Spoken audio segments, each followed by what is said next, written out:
On December 20, 2024, Ukraine launched a significant and unprecedented drone attack on Kazan, Russia. This city is about 600 miles from the fighting, making it a bold and strategic target. This attack marked a serious escalation in the ongoing war, signaling a new phase of conflict. The drone strike caused significant damage to homes in Kazan, leaving many residents in shock. The Kazan International Airport had to close for a while because of the attack, disrupting travel and causing widespread concern. 8 drones were involved in the attack, each aiming for different strategic spots in the city. 6 of these drones hit residential homes, causing extensive damage and fear among the local population. 1 drone targeted and hit a factory, disrupting industrial operations in the area. Please like and subscribe to the channel. Now back to the show. Russian air defenses managed to shoot down 1 drone over a river, preventing further damage. A 37-story apartment building and a skyscraper were among the buildings hit, highlighting the scale of the attack. This incident shows just how dangerous and unpredictable life has become for people living in Kazan. Remarkably, even though the attack was large-scale and destructive, there were no reported casualties. The attack on Kazan demonstrates that Ukraine has the capability to reach deep into Russian territory and is willing to take such bold actions. The attack left many in Russia shocked and unsettled. For many Russians, this made the war feel much closer to home, bringing the reality of the conflict into their daily lives. It raised serious questions about the effectiveness of Russia's air defenses and the safety of critical infrastructure within the country. The attack also heightened fears that the war could escalate even further, causing more destruction and instability in the region. The attack had big immediate effects, causing widespread concern and chaos among the residents. People had to leave their damaged homes, scrambling to gather their belongings and find safer places to stay. All big public events in Kazan were cancelled, leaving the usually bustling city eerily quiet and deserted. The airport closing messed up a lot of travel plans, stranding many travelers and causing significant disruptions. Russia said its air defenses shot down 3 drones, showcasing their military's quick response capabilities. They also stopped 3 more drones from hitting their targets, preventing further potential damage and casualties.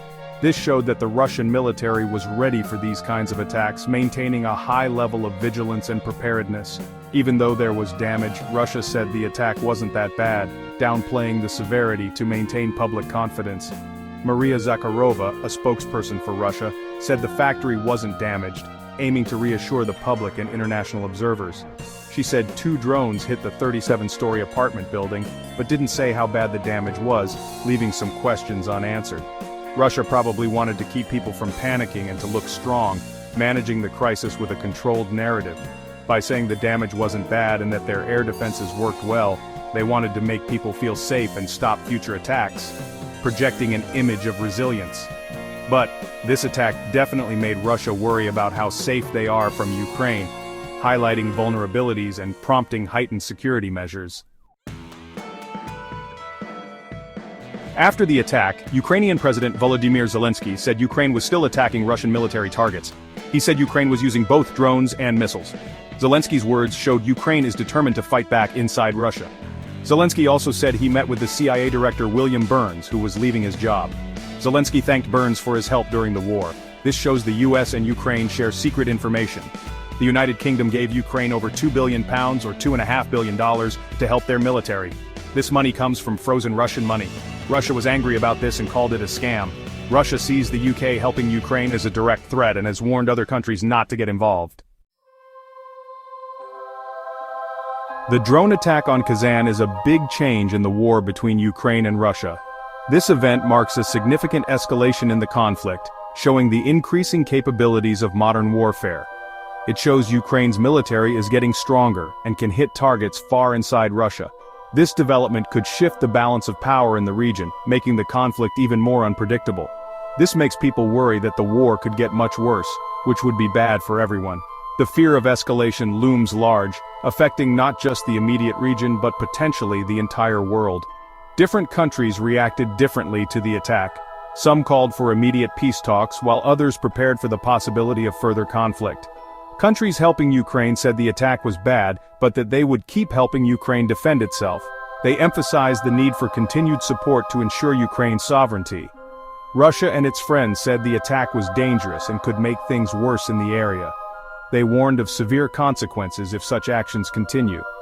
The attack on Kazan shows this war is complicated and changing all the time, with new tactics and strategies emerging constantly, and nobody knows when it will end. The uncertainty adds to the anxiety felt by people around the world. As both sides keep fighting, things could get worse by accident. Misunderstandings and miscalculations could lead to unintended consequences. The attack reminds us that people are suffering in this war, and we need to find a way to make peace. The human cost is immense, and a resolution is urgently needed to prevent further tragedy.